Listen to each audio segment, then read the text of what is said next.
Salut à tous, c'est Natacha, vous êtes sur Improviser votre vie et aujourd'hui nous allons nous fixer un objectif clair, précis, en gros un objectif SMART. Déjà, pourquoi se fixer un objectif? Sur cette chaîne YouTube et sur le site Improviser votre vie, je vous apprends à améliorer votre quotidien et à prendre votre vie en main. Mais comment réellement améliorer sa vie si on ne se fixe pas un objectif à atteindre? Cet objectif, il peut être de plein de sortes différents. Ça dépend réellement de vos envies, de vos frustrations et de vos besoins. Ces besoins, la meilleure façon de les découvrir, c'est de faire le travail d'introspection que je vous ai déjà proposé dans les dernières vidéos. Si vous n'avez pas encore fait ce travail d'introspection ou que vous ne savez pas de quoi je parle, je vous invite à mettre cette vidéo sur pause et à cliquer sur la petite affiche qui vous mènera vers ces vidéos.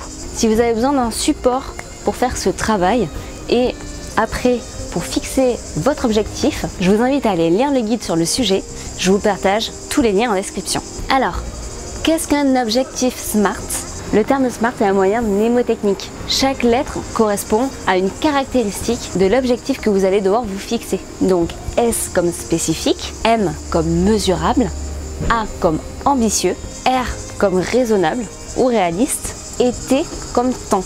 À la base, l'objectif SMART est plutôt utilisé dans le marketing ou le management, mais depuis plusieurs années, il se développe et il est utilisé dans le développement personnel. Tout simplement parce qu'on a bien compris que pour améliorer sa vie et changer des choses concrètes dans notre quotidien, il fallait pouvoir se fixer un objectif clair, simple à suivre et qui soit réellement motivant. Du coup, dans cette vidéo, je vais vous inviter à vous fixer, vous, votre objectif SMART. Donc vous allez prendre une feuille et un crayon et nous allons commencer. Alors déjà, S, que veut dire spécifique? Très simplement, un objectif spécifique est un objectif clair et précis. Si votre objectif est trop vague, du style gagner de l'argent ou perdre du poids, et que vous ne vous fixez pas une donnée concrète, vous risquez de partir dans tous les sens et de ne pas arriver à mener votre objectif au bout. Du coup, choisissez réellement un objectif très concret, toujours en accord avec le travail d'introspection que vous avez fait. Vous devez savoir ce qui vous bloque dans votre vie, ce qui vous frustre, ce qui vous met mal à l'aise, ce qui vous fait manquer de confiance en vous.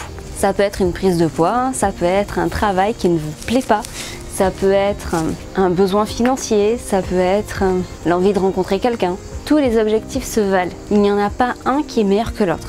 La seule chose qu'il faut, c'est qu'il vous parle réellement et qu'il soit vraiment important pour vous. Donc fixez-vous vraiment cet objectif clair. Donc si c'est perdre du poids, réfléchissez à combien vous devriez perdre de poids pour vous sentir bien. Fixez-vous à la limite votre poids idéal. Donc du coup, si on continue sur la perte de poids, votre objectif serait clairement perdre 10 kilos par exemple. Si vous avez un projet à mener, je sais pas, par exemple, vous devez acheter une maison, vous avez besoin de faire un crédit et donc vous avez besoin d'un apport, vous pouvez avoir comme objectif économiser 3 000 € ou 4 000 € par exemple. Donc tout ça c'est juste des exemples, peut-être que ça ne vous parlera pas, mais vous savez très bien qu'il y a quelque chose au fond de vous que vous rêvez de faire, que vous avez vraiment envie de faire. C'est peut-être apprendre une langue étrangère ou justement partir à l'étranger. Vous avez peut-être un projet de création d'entreprise ou je ne sais pas, c'est vous qui avez les réponses.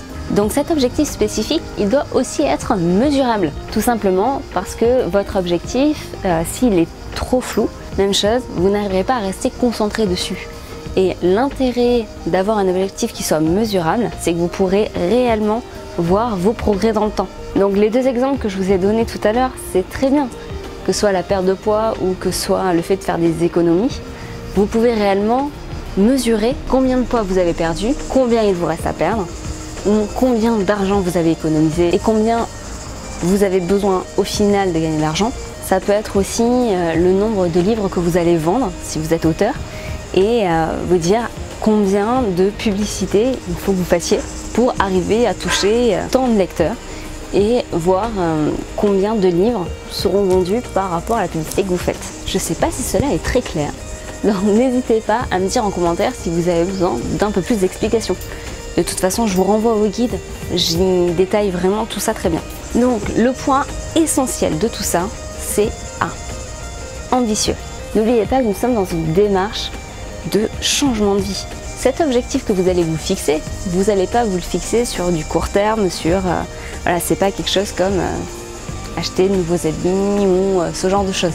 C'est vraiment un objectif qui est très important pour vous, qui doit être très important pour vous et qui va réellement changer des choses dans votre vie. Donc il faut qu'il soit ambitieux.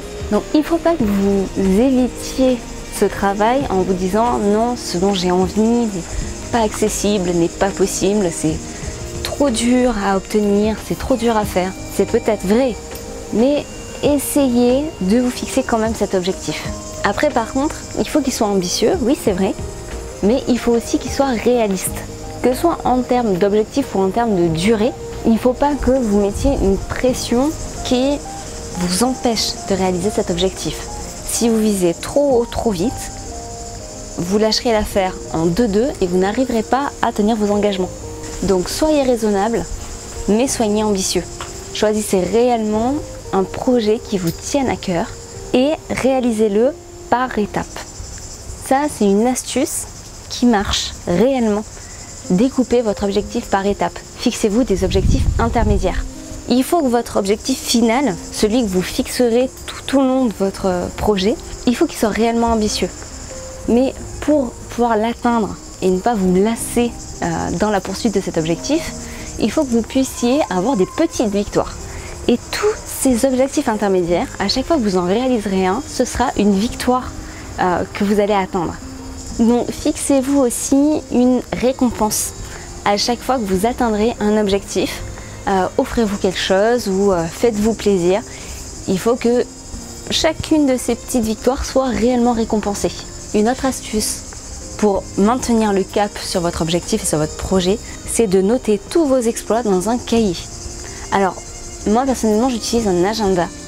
Je trouve que c'est quand même beaucoup plus clair et beaucoup plus motivant de voir date après date les progrès en fait que l'on fait. Le fait d'avoir justement cet objectif qui est quand même assez spécifique et qui est mesurable permet de noter sur l'agenda à chaque période notre avancée, nos réussites, nos petits exploits, les récompenses que l'on se donne également. Et puis cela permet aussi de noter notre état d'esprit, de savoir quand est-ce que c'était difficile, quand est-ce que c'était simple, quand est-ce qu'on se sentait bien, quand est-ce qu'on se sentait mal. Tout simplement parce que ça va nous permettre de savoir si on n'est pas trop ambitieux justement, ou si on ne cherche pas, enfin si justement c'est pas trop facile, ou au contraire trop compliqué. Cette idée d'agenda renvoie directement à la dernière lettre de l'objectif SMART, c'est-à-dire le T, le temps. Il faut que vous fixiez une période, une durée limite pour atteindre votre objectif. Tout simplement parce que si vous vous donnez une durée trop longue, vous risquez de ne pas être suffisamment motivé pour atteindre votre objectif et vous risquez de repousser continuellement ce que vous devez faire pour pouvoir réussir votre projet. Choisir une durée trop longue va forcément vous pousser à procrastiner à un moment ou à un autre. Et commencer à rentrer dans cet état de procrastination, ça va mettre votre projet en attente. Et après, ça va grignoter petit à petit votre motivation et ça va vous faire du surplace. Ce qu'on ne veut absolument pas dans le développement personnel. Donc, prenez votre agenda, notez-y votre date limite, notez-y vos étapes intermédiaires, notez-y votre situation initiale et tous les jours, notez-y l'avancée de vos projets. Alors, as-tu fixé ton objectif SMART? Qu'as-tu choisi? Qu'est-ce qui est important pour toi? Et est-ce que tu as réussi à te le fixer? À te le fixer correctement? Note-moi-le en commentaire si c'est le cas ou si ce n'est pas le cas. Dernier élément important, une astuce qui est extrêmement simple à utiliser de nos jours, c'est utiliser les gens autour de vous pour maintenir le cap. Vous avez forcément des amis, de la famille, des voisins, des connaissances qui pourraient être intéressés par votre projet et par suivre l'évolution de votre projet.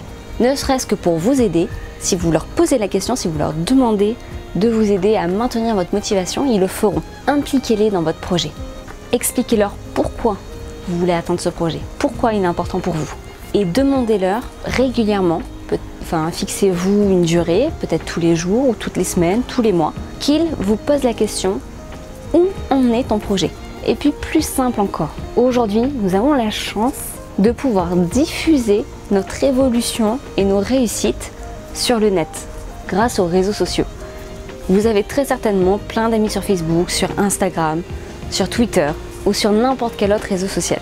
Utilisez ces personnes qui vous suivent, qui vous partagent leur vie, utilisez-les, partagez vos propres réussites, vos propres exploits. Et vous verrez que le fait que vos exploits, vos réussites soient commentés, soient likés, soient partagés, ça va vous faire un bien incroyable. En tant qu'humain, nous sommes en quête de reconnaissance continuellement. Utilisez ce levier pour maintenir votre motivation et atteindre vos objectifs. J'ai envie de dire, vous êtes votre meilleur coach de vie. Il faut juste que vous utilisiez les bonnes astuces pour améliorer votre vie et réaliser vos rêves. Voilà pour cette petite vidéo sur les objectifs SMART. J'espère que c'est plus clair pour vous, que cette vidéo vous aura plu, vous aura intéressé et vous aura aidé à améliorer votre vie. Comme je le disais, donc cette vidéo fait suite au guide sur les objectifs SMART. Je vous mets les liens en description. Avant de vous fixer votre objectif, faites bien votre travail d'introspection pour ne pas vous tromper dans l'objectif que vous allez fixer. Même chose, tous les liens sont en description. Vous pouvez me rejoindre sur les réseaux sociaux, j'y suis justement très présente, lien en description. Et si vous ne voulez rien rater de l'évolution du projet Improviser votre vie, et si vous voulez changer votre vie avec moi, je vous invite à vous inscrire à la newsletter pour pouvoir avoir accès tous les mois à la newsletter mensuelle qui fait un résumé de tous les guides que je vous partage, tous les articles, tous les lives, toutes les vidéos. Le lien est en description. En plus, si vous vous inscrivez à la newsletter, vous recevrez mon guide 4 astuces pour avoir confiance en soi. Petite nouveauté, un nouveau guide est disponible. C'est un guide qui s'appelle 4 techniques d'improvisateur pour te surpasser. J'y partage 4 astuces qui sont utilisées par les gens de la scène et qui peuvent t'aider dans ton quotidien. Je t'ai tout dit, c'est tout pour cette vidéo. Merci à toi de l'avoir regardé et merci à vous tous d'être de plus en plus nombreux à suivre le projet Improviser votre vie. À très vite.